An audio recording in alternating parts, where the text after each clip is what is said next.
and welcome to the first ever broad topics discussion. I'm going to try to keep this as least awkward as possible.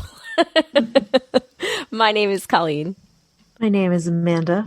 And I'm Shandy. Welcome everybody to the Zoom show. How's it going? Joanne is here. Do you want to introduce yourself? I'm Joanne with the plan. Who wants to go next? Ro? I'm Ro from New York. Will? I'm Will in Portland, Oregon. Mandy, is that you? Yes. I had to steal my child's laptop to do this. I don't know how to log out of her Zoom, so it says Maddie. Matt Loves TV is here. Hello. And Jim. From New Hampshire, yes, not Maine. Nope. I'm close to Maine. Very a half-hour drive, but not Maine. That's pretty close. And Jim is here. Cool. All right. How's it going, everybody? So if you haven't caught on, what we're trying to do is once a month have a interactive discussion with listeners where we can talk about current events or something that's going on in the world, particularly leading up to the election. We'll do it once a month for now. If there's a good reaction to this, we'll add more, maybe go to every other week when we get into the fall. But yeah, so very glad that you guys joined us. Does anybody have anything that they particularly want to discuss? I know there is so much going on in the world right now. We do have somebody from Portland on the call with us. I was wondering, what is the rest of the country hearing about what's happening in Portland? Why don't you tell us what is going on from... I don't know. Well, we've been having nightly protests since... right around the time George Floyd was killed, and maybe seeing pictures of where people would cover an entire bridge where they're, laying down on their back, just kind of a symbolic gesture. I guess the first couple of nights, it was really, the nights where it got really bad in terms of looting and violence, but from what I've heard, I haven't been out there myself, but from what I've heard, it's been mostly peaceful since. And what I've heard is that, at least from the side of the protesters, is that it's the police who are instigating all the violence and throwing tear gas and beating people. And just recently, the president sent federal troops in to restore order. If you listen to the president, you think that the entire town is under siege by anarchists, but it's really just isolated to a small section of town, like the police headquarters. They go out to scream at the police every night or whatever, and, or the federal building. And Donald Trump is really concerned about making sure the federal building doesn't become damaged. So, there's been footage I've seen of unidentified troops just detaining people and throwing them in vans, and who knows where they go and, what happens. And our governor has vocally said that we don't want them here, but I'm not sure what power they have to, kick the federal troops out. Our mayor is a pretty unpopular mayor, and a lot of people, I guess, aren't really expecting much of him. And one of our, I don't know if we call it a city council or what, but one of our council members was saying, if you're not going to do anything, give me control of the police. But the police have been some of the ones, down here since May, clashing with protesters. So I don't know, how it's going to resolve itself. But it seems like the federal troops being involved has only emboldened protesters to do more, maybe lit a fire under them. I don't know if you saw the video of the lady who I was out in the street and spread eagle. Flashed. Yeah, I did. Oh, I did awesome. not. I will. Oh God. Okay, I'll put the link in the chat. Yep. That is very Portland. Yeah. So you buried the lead. I'm shocked. You said Trump lied about something. I'm sorry. At the very beginning there, I just don't get it. I'm sorry. I'm a little sarcastic. lying liar that lied. Somebody who's grossly uninformed and doesn't read things lied. What? That's crazy. So did you all hear that he is sending troops to Chicago and Yes. another city too? Right. Yeah. Wow. I mean, I guess this is like the next point on our tip towards like dictatorship. Yeah. But it is, you have to, really remark on the hypocrisy. That's the thing, is like, if people are going to be terrible, just be honest about it. It really gets me when people are hypocritical, because you have where are the party libertarians? of small government sending in federal troops. And then, of course, the other parallel of like, you have people complaining about masks and that infringing upon your personal liberty, but they don't seem to care if these federal troops are coming in and like whisking people away to undisclosed places. It's just, it boggles the mind. Like, the inconsistency bothers me. Just like Wow. if you're gonna pick a way to think about something, just be consistent. Right. It's like to take that a step further. It's like it's the states' rights in dealing with how they're handling COVID and the making sure that their hospitals are stocked with PPE and such. Like, the government doesn't want to step in on that, but yet this is what they want to step in on. Like, talk about hypocrisy. It's a terrible like, it's strategy. states' rights or it's not. Well, It's a terrible strategy I for would say Trump. they're being very consistent. They're consistently, if it's about them, Right. Right. that- The deeper that's all meaning. that matters. Yeah, like, where's that well-armed militia that's supposed to protect us from the federal government? They're just sitting by laughing, I guess. Yeah, that's true. Y'all wanted to have your guns so bad for your militias, so Right. To the people with the where you at? The people with the bomb shelters or that are stocked up for the apocalypse are the same ones that couldn't stay inside for 2 fucking weeks. Or months or whatever. Just need to go to a bar and order a Bud Light. Oh my God. And to take this further, like, if those like sort of crazy people like actually acted violently against the government, that would be totally messed up. Even if I don't agree with sending in the federal troops, like, that would be, anti-American, tyrannical. Like, that would not be okay. Yes. However, they're still okay with like the Confederacy having done that and wanting to keep up the statues for that. It's just, again, consistency, people. Just be consistent. Right. That's all I ask. And it's also, you have to think it's probably a political strategy for Trump as well, is he is very down in the polls right now. Like, suburban white women have left him. Suburbanites in general have left him. It's really just like, non-college educated white men that are still kind of there, and even that, some of them are like, I think, starting to like lose it for the cause. Although not according to my next door page, but that's a whole other story. I know the trenches. But no, it's a terrible strategy because he's also way down amongst the older demographics, the people that I think that they were relying on, and I think he's trying to create images of, portraying the protests that once, after they tear gassed everybody in the National Mall to get their upside down Bible photo op, I that really turned a lot of people off. And, I think everything kind of calmed down because it's been 56 days of protest at this point. And the last month has been very peaceful and you haven't really heard much about them. And then, we have these, and it's not even that they're federal troops, it's that they're not even marked. So people didn't know if they were like mercenaries. It was, if Eric Prince was like, if they were the crazies from the bunkers. If they were the crazies from the bunkers.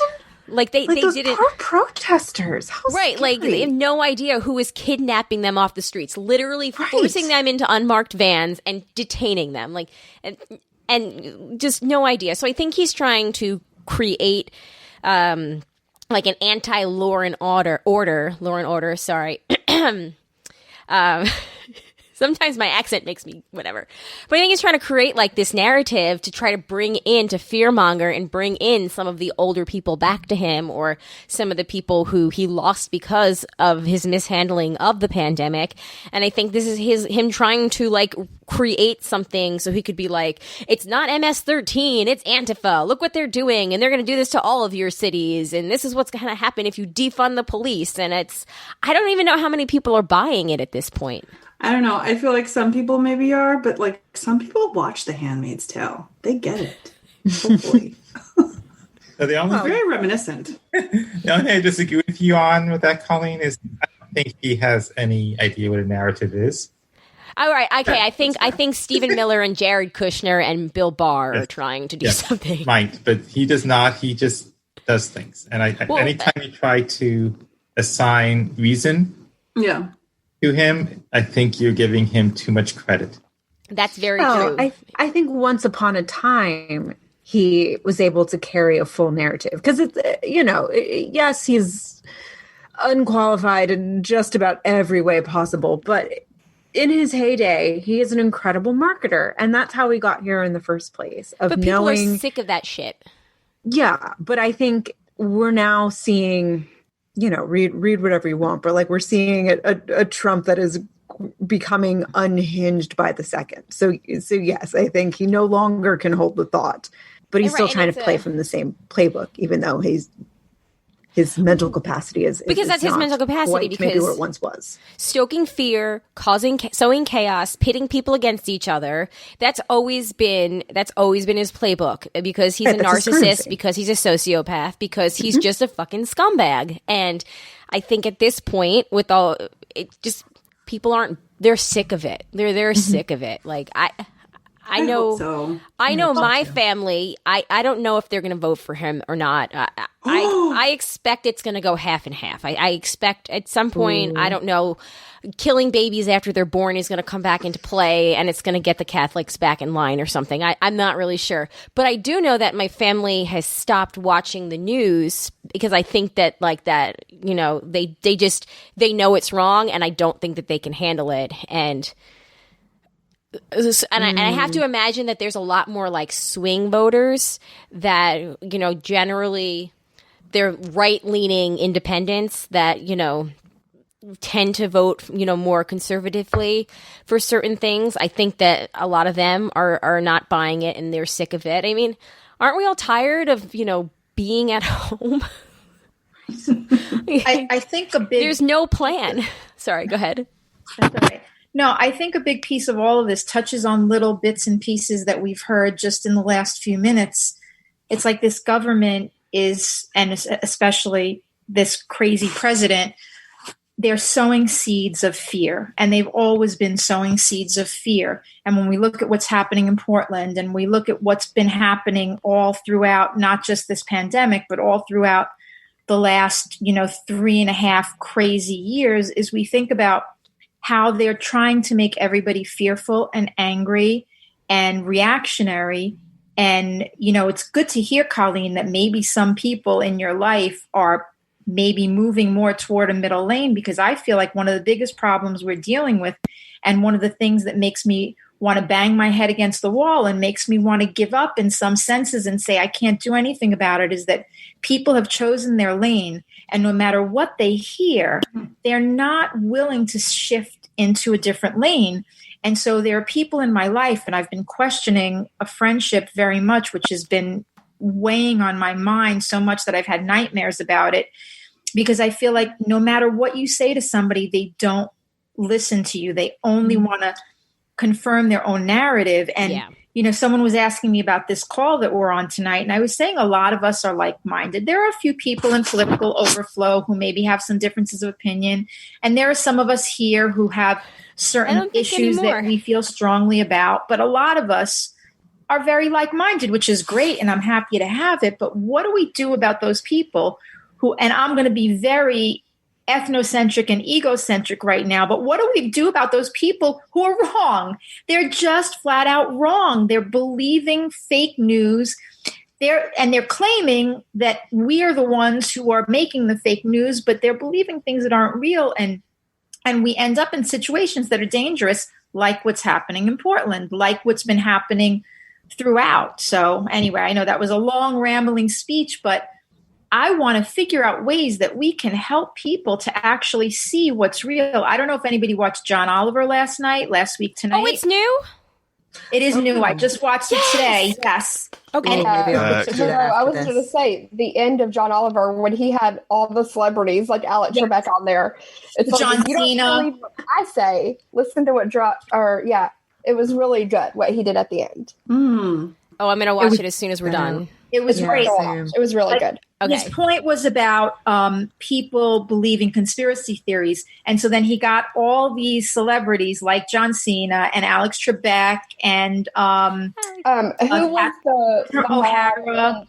All right. Yeah. And I'm going to put the link to this website. It's called The True something or other. I'm going to put it in the chat. Okay. I saved it. The True Truth. And they're talking about how people should not believe what they see and they should really try to figure it out themselves. So anyway. Well, and you know what though? That is something that I think both sides do.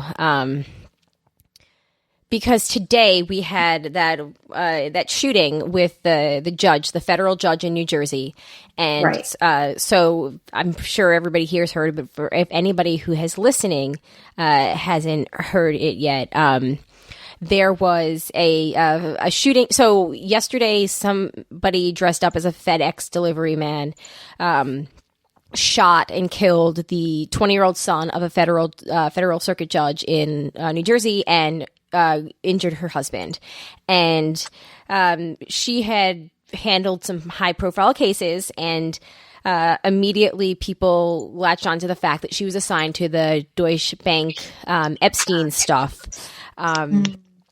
just a few days ago. And, you know, instantly the internet, everybody was like, that's it, you know, it's the Epstein stuff, it's coming out, blah, blah, blah, blah, blah, blah, blah. And then it turned out that it was actually a lawyer who was a men's rights activist who had tried a case before her in 2015 and she was just assigned another case. And his case was, he's the person who's appeared on Fox News actually for suing bars and nightclubs for having ladies' nights because, you know, #equality. And that made them like, I know. So, but, you know, and I think one of the cases that he had, I don't know if it was the 2015 one or the new one, was on the all-male draft in the military. So anyway, it turns out this person they believe is responsible because he committed suicide, and he was found with a package with her name on it and a FedEx uniform like in his car, and he had killed himself in upstate New York. And the internet was like very much, you know, we refuse to believe that a woman-hating attorney that, you know, had a relationship with her previously, and he had manifestos where he actually named her in them about how much he hated her and other women, could be responsible for this. And it was like, I don't believe it. It has to be the Deutsche Bank connection. And it's like, I think it was Mike who pointed out, he was like, don't you think that people that are professional bad guys would do a better job of like intimidating a judge than like sloppily in front of witnesses killing like her family, like, and then killing themselves? And it's like, yes. So it's like people want to believe conspiracy theories, but like by peddling something that very obviously has a to B to C connection, I think gives more power to conspiracy theories, which then gives more power to the right to believe conspiracy theories, which then, like, I don't know, puts us all in a really dangerous place. Like, maybe don't give power to things when there's an obvious answer. Like, it's very frustrating to me in general. Sorry, I got long and rambly here, but like, yeah. That's exactly what John Oliver was saying last night. When there's a big event, we want like a big explanation, and we don't want to accept like a simple explanation for it. Just why is it hard to believe that a misogynist would want to kill a woman and actually go through with it? Like, that happens every day. A misogynist with like violent writings about women. Yeah. That's like his resume makes too much sense. If the past 3 years have taught us anything, is that the sensical solution is not the right one. Right. The logical outcome is just, it's just not right. When somebody shows you who they are, believe him. In this case, this dude said, I hate this judge. His resume said he was an anti-feminist lawyer, blah, blah, blah. Like, I don't know. Feels pretty obvious to me. Yeah. Right. You have a manifesto, you're usually not up to anything good. What? What'd you say? Wait, I missed the first part of what you said, Matt. Like, if you're a person with a manifesto, odds are you're not up to anything. You know what? I think I will argue with you there. I feel like maybe in contemporary society, yes, that has been the case. But there was a time when, like the Surrealist Manifesto, they weren't calling for violence per se. They were remarking on the craziness. But that was a world, group's manifesto. He's talking about like as opposed to one individual soul. No, but like written mostly by one person. Just saying. Now it is this. I see the argument, but yeah. Once upon a time, man, manifestos, we need to take them back. They're not what they used to be. A manifesto on that. Yes, my manifesto of why we need to reclaim manifesto. My manifesto advocating for peace and equality. God damn it. See? So just to go back to Ro for a second, because she had a question about what do we do, and yes, sorry, and I will. Unfortunately, Ro, there's not much you can do. People have what they think. They typically, especially when you get down to this core group that we're at now. The 37%, as I like to call them. Just watch Fox News. Or OAN now. Don't even live in an area that has news necessarily. That's one of my this was many years ago when I started traveling a lot. When I got out of the Washington area and I saw newspapers, and there would be a single column of national news. And that's all the national news that people got. And wow. I'm used to a newspaper with national news and a single column on local news. So they don't get the information. What they get is filtered through the Fox News network and similar networks, and they want to believe that there is something about them that makes them special, and so they're going to believe somebody who tells them. Especially going down to the base now, the white males, for the most part, that they're going to get power, that they're losing their power. This is, it's everybody else's fault, and easily manipulated. What we can do is speak when we have a chance to speak and vote. Yeah. I think voting is the big one. I think pushing back on people is also important. I know there's a time and a place for it because social media is often not always a time and the place, but like that dude that I argued with on my Nextdoor page and, who was being just a complete dick to everyone and like masks are political and blah, blah, blah. And I simply said, look, dude, everyone in my family voted for Donald Trump and every single one of them wears a mask when they leave the house. It's not political. You're just telling yourself that, like, to justify the fact that you think it's cool to put people's lives at risk. You're an asshole. Like, and that's when that person deleted all his posts and, I think I tweeted the screen cap on Twitter. He was just like, you're picking on a kid, blah, blah, blah. And I was like, you said you're 22, so you're not a kid. I know, but then, like, to be fair, he probably went and wrote a manifesto. And, like, but that's seriously, true. But no, like, I mean, I think I blocked him because I was actually scared of him. Yeah, no, and rightly so. Real. I mean, I think there are definitely a lot of people that it's kind of hopeless, or maybe the situation will present itself, but I just try not to interact. I know that my main strategy when I disagree with somebody on something that I know I'm right about, or that I have the clear moral ground about, is to shame them. And I also know that is 100% not effective and actually the opposite of effective, but I can't help myself. Maybe more like empathic listening. Like Like you're supposed to find common ground and then go from there and like little by little. But oh my God, that takes so much Empathic energy. listening doesn't always work with these folks. I'm honestly like, because I tried that for a long time and it doesn't always work. Shaming them also doesn't always work. This happened. It's like been shown in studies that it's like people do not respond well to that. I get it, but I wish that they did because they should feel shame. But when you It's like no one likes to be told they're wrong and immediately makes them shut down. But sometimes you just can't help it when they just really are truly They just wrong. really are wrong. I'm I sorry, don't know but like, how else to say it to you. there are certain like there are so many areas of gray in the world, but like things like putting kids in cages, like it's not. There's no room for gray there. I hate the people that are all like, agree that that's just not okay.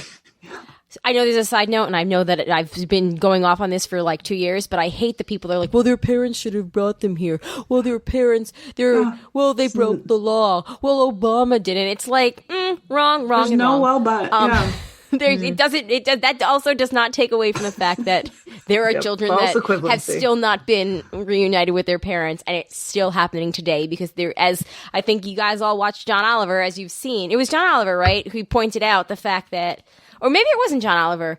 It might have been on Deconstructive podcast, actually, that I heard it. But, like, they're giving people the option now. You can either be separated or you can go back home. Like, if you're separated, the parent gets deported, the kid can stay here. If they opt to stay together, then they have to leave. And that's what's going on right now.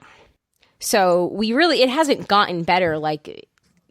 Maybe they're not forcefully ripping them apart, but like they're still not giving them like the option. Like they're still not honoring like international agreements for refugee laws and all of that. Like it's still happening. Right. And because there's so much else shit going on, the news isn't covering it because there's so many other things to talk about. But speaking of the news, I mean, I will say like Jen, you were talking about the difference between when you go to a small town and you see what their newspaper is like. I mean, even just the other night we were watching just like American news and then I changed the channel at one point, just like, I think it was like BBC International. And it was like, oh, right. This is what my news experience used to be like. There's like, a little bit on like stuff that's going on in the US. And then there's like all this other shit going on in the rest of the world. Like, who knew? Right. I was talking to my sister-in-law yesterday who lives in Israel, and she's off on this whole tangent about you wouldn't believe what's happening here. You couldn't imagine it. We're having these protests, and the government is shooting water at these protesters, and you wouldn't believe what's going on with Netanyahu, and you wouldn't believe how terrible it is, and you would, and I mean, she was just on and on and on, and at one point, and there is a little bit of a language barrier. I mean, she speaks English, I don't speak Hebrew, but still, after about 3 or 4 minutes, I wanted to scream, no, actually, I would believe it. I would I do know. And I couldn't even say anything, but eventually I said, yes, Trump. And then she was like, oh, I guess maybe you have some similarities. I'm like, you think? Wait, did you say, hey, why don't you replace the water with tear gas and then we can talk? Right. Rubber bullets. Rubber bullets. Tear gas, everything. But it goes back to what you were all just saying, Amanda, I think what you just said as well, that there's so many huge issues. We can't give them all coverage. Kids in cages, people being systematically, killed, coronavirus, climate crisis. There's these huge issues. And then there's tiny little issues too. How do we address them all? We can't. And yes, we've got to vote. I agree with Joanne on that. I agree with all of you on that. But man, sometimes it's friggin' exhausting. I mean, It is exhausting. It is, yeah, and I agree that it's hard to cover everything, but I think that we could do an exceptionally better job at it because when you have like any news channel on, it's like the same 3 stories over and over and over, and it's like repeat images, and they're saying the same thing in a slightly different way, and then there's like maybe one tiny thing added to it. It's like that's a lot of airtime that you could actually be investigating other things, reporting on other things, actually talking about other things. But I think some of those things, maybe they don't think it's going to sell as well, or just to go back to that is it exactly that. In the same way that we have privatized healthcare, we have commercialized television and more specifically the news. So a lot of entities they have to do what's going to get them ratings, because ratings is what gets them sponsors, which is what pays the bills and keeps the lights on. So it's hard to have fair and balance when, you're forever chasing the carrot. Right. I don't understand why the Portland story, to go back to where we started, is not a bigger thing. As you pointed out, we're like halfway to authoritarianism right here. That's not great. And the people who are posting memes on Facebook who are like, wearing a mask, being told to wear a mask is taking away your personal liberties, and America has become a socialist state. And I'm like, that's not socialism, because if we were socialist, they would give us the masks. I was like, exactly. Give everyone the masks for free. But I was just like, yes, America, the country of privatized healthcare and $1,200 to get through an undisclosed amount of a shutdown of unemployment is socialist. But okay, Karen, cool. But it just boggles the mind. There are certain things that I think the press, and Mandy, it's all about money and whatever, but there are certain things that the press does have a responsibility to tell us about, and that's why I love. I know, unpopular opinion, but that's why I love Twitter, is because you generally can get the more left stories out there, and I can't believe that I'm actually classifying hearing about the Portland. The government kidnapping people in Portland is a leftist story now, where it should be every libertarian in the world. I'm waiting for Nick's Facebook post about it, but I don't understand. I was going to ask. You have the most contact with I'm just teasing. I love teasing him. But this should be a bigger story, because this is not great. I have a libertarian friend that I went to high school with, and I had to unfollow him because he has some views that are just way too, he's really against Black Lives Matter, and I don't know. But yeah, I went to his page yesterday just to see what he's saying about what's happening in Portland, and guess what? He said absolutely nothing about it. Not surprised. Again, just consistency. That's all I ask. You're going to follow an ideology, just be fucking consistent, if nothing else. What do I always say about libertarians, Shandy? Privately, what I always say is they're Republicans that are scared to be Republicans.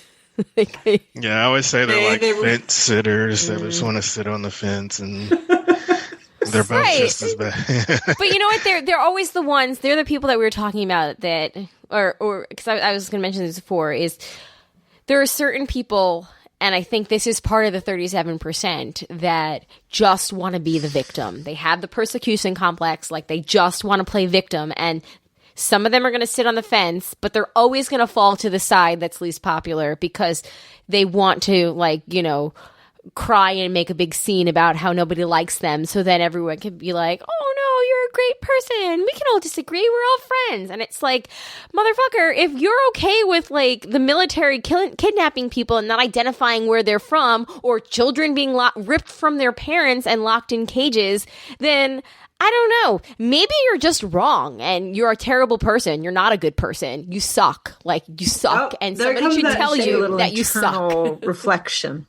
Yeah, exactly. No, I think like you were saying, Colleen, libertarianism, it's they've read the room enough to realize that calling themselves a Republican would make them look like an asshole. Right. They don't like religion. They also don't like religion, and they have a gay friend, so they're okay. Right. But for me, it's all the same. Republican, libertarian, same. It's slightly different philosophies within an overarching, selfish and gross, way to see the world. A slightly different shade of gray. Yeah. A slightly different shade of awful, basically. Anyway, sorry, I didn't mean to, get all ragey there for a second. But, like, for the record, if you're okay with that stuff, you are a terrible person. And maybe, I don't know, maybe just listen to other people's experiences. Like, I know. And that's the thing, is telling them that they're a terrible person when it's, like, verifiably and objectively true because of the issues that you just talked about. That is not an effective strategy because, again, it gets back to shaming them. And apparently shame doesn't work. And I just think that that's really too bad that humans are hardwired that way because, man. Will, have you been to any of the protests to, like, see these secret police or anything, or... Oh, no. Oh Okay. no. Yeah, I'm There muting you myself. are. Sorry. Now, there's a part of me that feels bad for not being out there protesting every night, but I'm also very paranoid about coronavirus, and I'm kind of, immunocompromised, and I'm kind of really afraid to, get sick out there, even though I'm hearing they're not, it's not really spreading amongst the protesters that much because they're being careful. But no, I haven't been out there, but I do watch some of the live feeds every night that I see on Twitter and Facebook, and some of my friends have been out there. Yeah, do not be safe to yourself. Yes, they are mostly safe, but if you're compromised, right now is not the time to do things that don't save yourself. Yeah. There are plenty of ways to be part of the movement that don't involve being out in the streets if you if you are afraid of Exactly. Like there's plenty of other ways you can contribute. It is interesting though to note because that's definitely something that I've heard also is that the rise in cases is not significantly due to the protests. Mm-hmm. It's because most of the protesters are wearing masks. Like once again, come back to I don't know, Darwinism, like. Yeah, they're wearing masks. They're facing the same way. They're outside. Like they're. And what side of the aisle are most of the protesters on? I'm just saying. Just saying. In this case, yeah. Well, the other thing is one of the things I don't like is when people say, well, the higher numbers in some of these rural states are the COVID, and Florida are the COVID parties. The COVID parties are doing it. Like it's the young people doing the COVID parties. And I'm like, how many young people do you have in this state? Like, guess what? I mean, it's Florida not particularly. Come now. like, yeah, I know, right? Sorry, that was a very poor taste joke. I apologize. No, it's okay. Good night, Will. Oh, good night, Will. Thanks for joining us. Thank you. Bye. But I think it is more being driven by younger people in some states, but that doesn't mean it's okay. There's no, even if it's a younger person, they don't know what effect it's going to have down the road, and just because they have the sniffles. Right. Yep.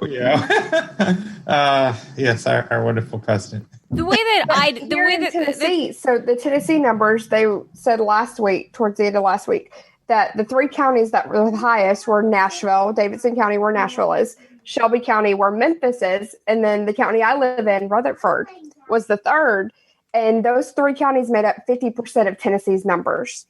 Well, Wow. Rutherford, we just issued a mask mandate today that doesn't start till Wednesday. We were Just one of the today? first counties to open up. Yep. Our kids are going back to school in 3 weeks. Good God. And we have the option to distant learn.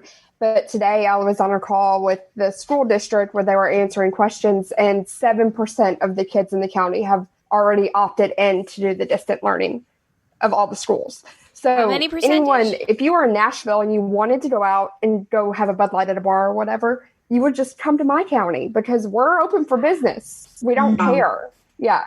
Yeah. And when I go to Walmart, it's like half the people don't have masks. It's like, what are you doing? And I think that's what they're saying. It is like, regardless of age, and I know I've even been guilty of making jokes about spring break in Florida, and obviously it's not good to like be traveling, but across the country to go on a beach and have a vacation.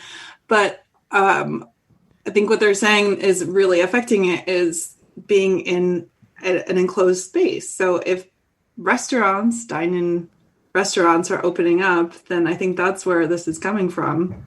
And Yeah. And in Nashville, they lifted like whatever stage 4 or 3 that they're on right now to reopen. The bars are reopened. And there was a video, a news anchor posted that he was on Broadway Friday night.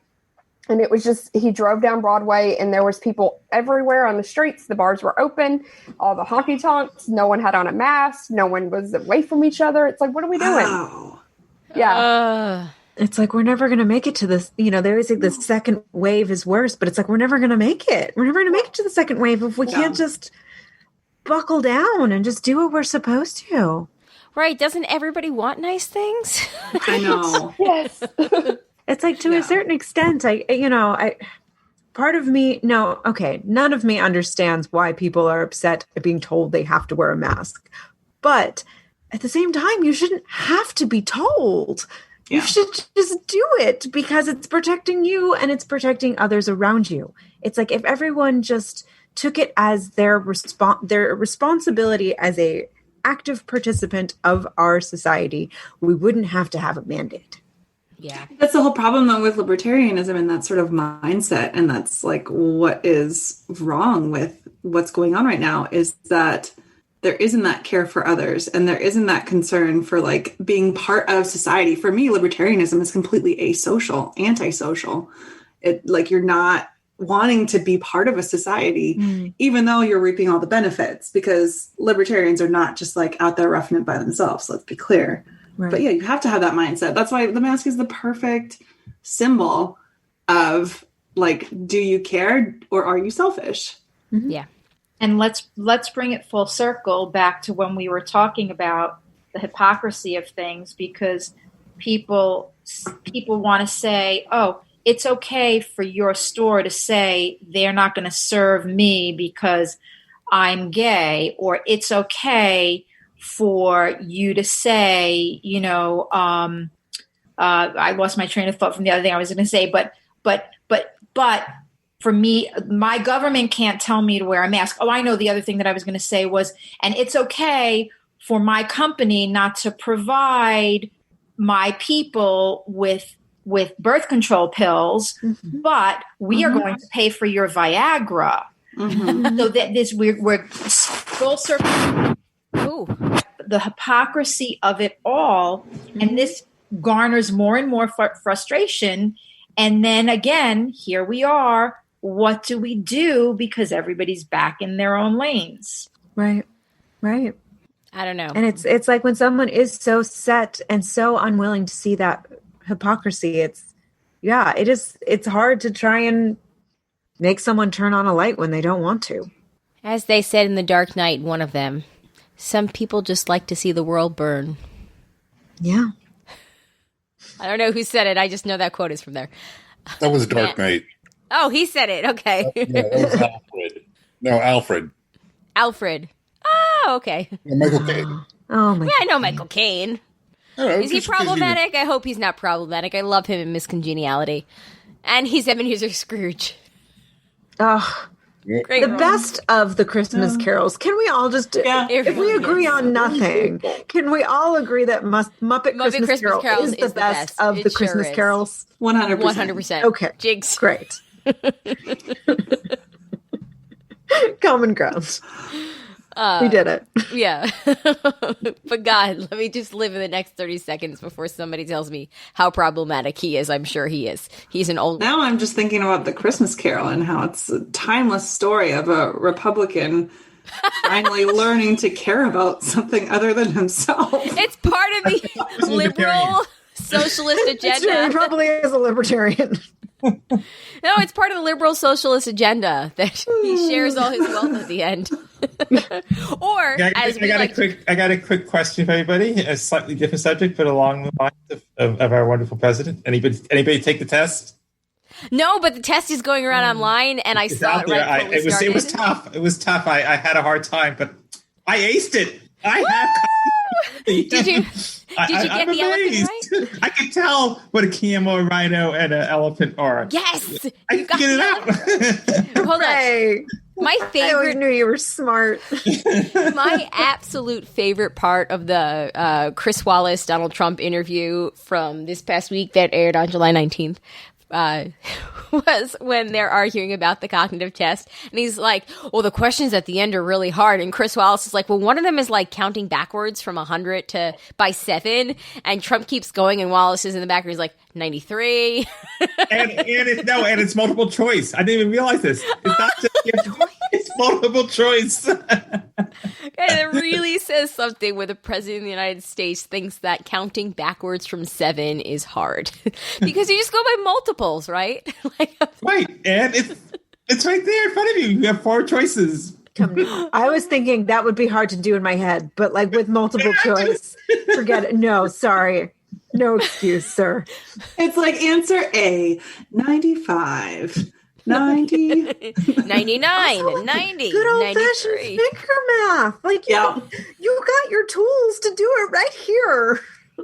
That's what she said. And yeah, he's proud of it. I'm here for the next. If Joanne minutes. took it, I saw it right before we were going to start, and I do need to take it. I really want to. It's only like 11 questions or something crazy like that. It's not even that. I heard the last 5 are a doozy. What I've I'm seen, on good authority. People are saying. yeah, the BBC People told me. had People told 5, the last 5. That's what I did. Okay. Oh my god. It takes about 5 seconds. It's really fast. Really not hard. Oh. So what we really need to do, Chris Wallace said. honestly, I think that every president should take in real time, like live for everyone, the immigration test that Frank had to take. Yeah. Like you should know basic shit, and you know that Donald Trump doesn't know. Like, you know, we all know he's never actually read the Constitution at this point. Constitutional scholars that also happen to be conservative. Just saying. Second, like, I don't know, he's dumb. The end. I think you could actually stop that sentence at "he's never read." Yeah, I don't think he's ever finished an entire book in his whole life. Yeah, hey, remember Maybe that? Goodnight Moon. I don't. But it was read to him. No, according to Mary Trump, nobody ever read him Goodnight Moon or anything else. Yeah. The excerpts from that book and the stuff that I've heard on podcasts about that book are absolutely, like, awful. I'm sure he hasn't even read his own book. Oh, yeah, well, we all know that. That was I don't think he's read the end of the deal. I don't think he's even read it. Remember Too that many time? words. Too long to read. Remember that time that the Russians were killing Afghani mercenaries to kill our soldiers, and it just kind of faded away? Like, from everyone That feels like so long ago. That was like last week. What the hell? That fell into like the murder hornet category of the news cycle this year. Yeah. I mean, that's pretty awful. Yeah, That's a pretty really huge And by story. pretty awful, I mean that's actually fucking terrible. And any other president would be. Well, of course, we know that like Bush and Cheney would be like, war? Okay, let's do it. Like, no, I feel like anybody else. Do they have oil? Okay, let's do it. Who has oil? It was their fault. But he hasn't even said anything other than fake news. I think Rumsfeld documentary. It's on Netflix. Yeah, it's on. I believe it's on Netflix. Shoot, I can't remember the name.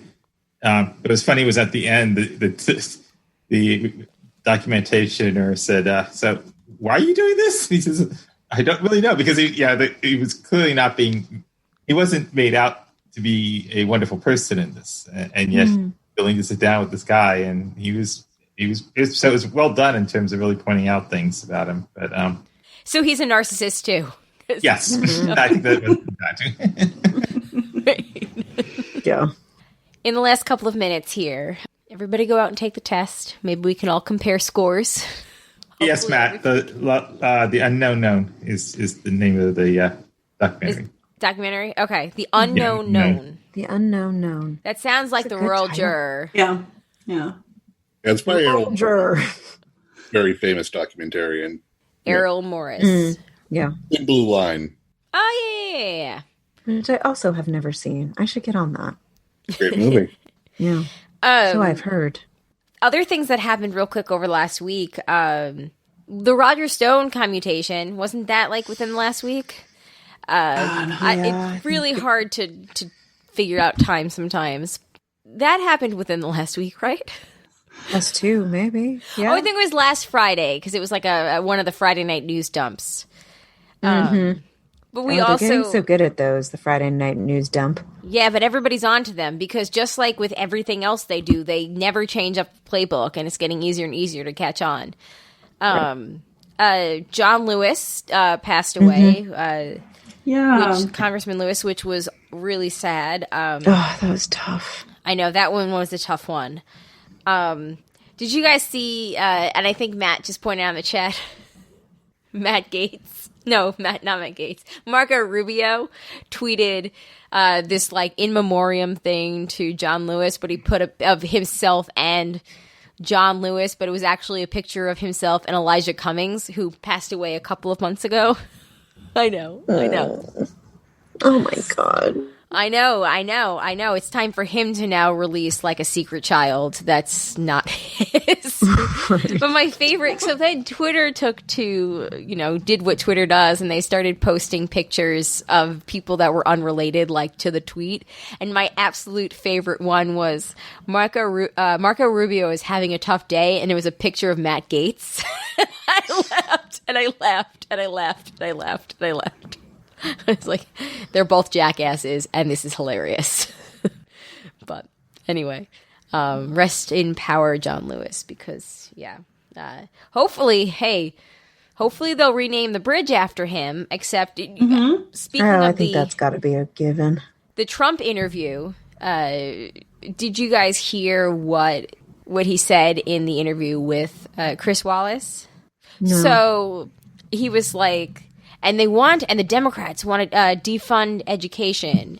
First, they tell us that Columbus was here in 1619. Was here in 1492. Oh my God, yeah, he was here in 1492, and now they want us to believe something else, like the 1619 Project. Like, what is that all about? I know. And Chris Wallace is like, it's about slavery. And he was like, is it? I mean, they don't even know. I don't even know. Like, no, it's that was the biggest mic drop. But remember when he said that people now know about Juneteenth because of him? So again, consistency. Come on. The mask today. Say like wearing a mask is patriotic now. Yes, apparently. Taking credit for it. Some people even say it's patriotic. Birtherism, a long history of this shit. Somebody finally told him, like, dude, get people wearing the masks because it's not going to get better. Right. So, anyway, without further ado, does anybody else have anything that they want to discuss? Otherwise, we can wrap this up on that note. Okay. Thank you, guys. Colleen, did your boys decide on if they're going back to school? Is that going back to school? So Wake County had 3 options, like we talked about. And one of the options, so Plan A was back to school in full. Nobody's allowed to do that. Plan B is a mixture, 1 week on in school, 2 weeks off. And Plan C is all virtual. And then there's the option of enrolling in the virtual academy for either one semester or the whole year. And we didn't know what to do. Zachary did okay with the virtual learning, but being so young, like the 2 hours a day that he had was pretty much his limit. Like that was it. And the learning and the virtual academy, they both had 5 hours of instruction per day. So we were a little worried and thought that perhaps the Plan B, going 1 week on and 2 weeks off, would have been better for him because he would then at least have that in-person instruction from somebody that was in authority that wasn't mommy. Right. For that, but then, there was always that anxiety all week last week. Like, is that right? Is that not? Then the daycare sent home a survey saying that they are looking into having a capped small classroom of K through 5 students enrolled, where they would do tutoring throughout the day. You just had to send them in with a tablet with all the passwords for like the student stuff online. And so then I was like, oh, that's a good option because, again, he'll listen to them a whole lot more. But again, there's the safety concern and what's our privilege versus what is right versus what is, realistic to do versus what is safe. And it was really weighing on me pretty heavy all week. So that's the thing that we've got to decide now. And I think they need their answer by Friday. I don't know. It's a tough call. It's a hard choice. It is a really hard choice, because at the end, I just want what's best for him. Right.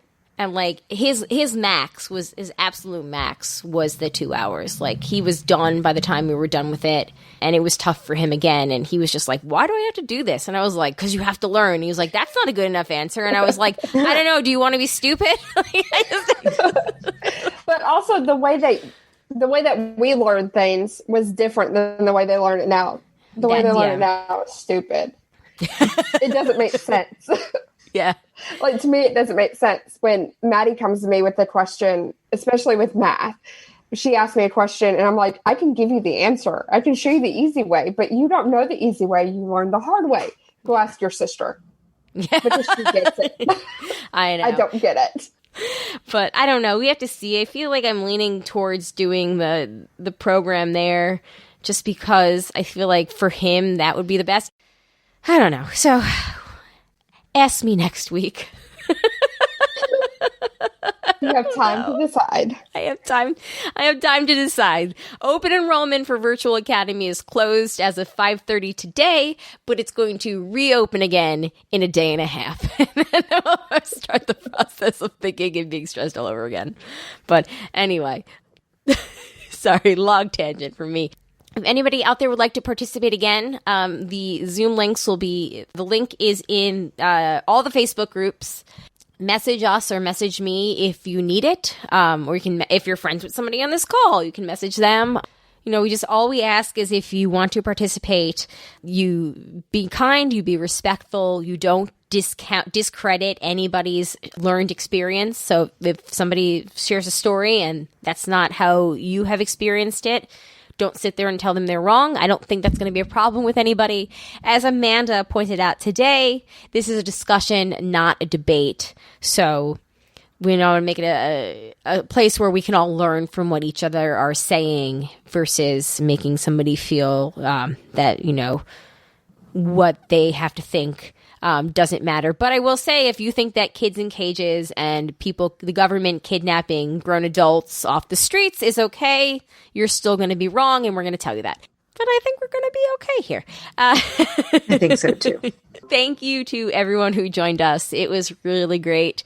I hope you guys had a good time.